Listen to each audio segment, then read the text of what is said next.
Dobili ste prestižnu nagradu za vaš rad i vaše stvaralaštvo. Kakav je vaš prvi utisak?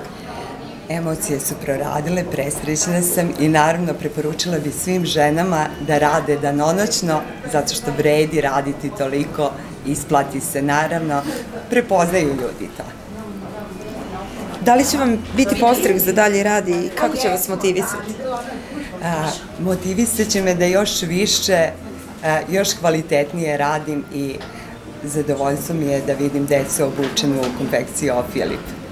To je za mene najveća nagrada i drago mi je da ste vi to prepoznali. Šta želite da poručite ženama koje će možda u budućnosti stajati na vašem mestu? Da budu istrajne, uporne, odgovorne, temeljne, iskrene i uspeće sigurno. Rad, red i disciplina. Hvala vam najlepše. Hvala i vama.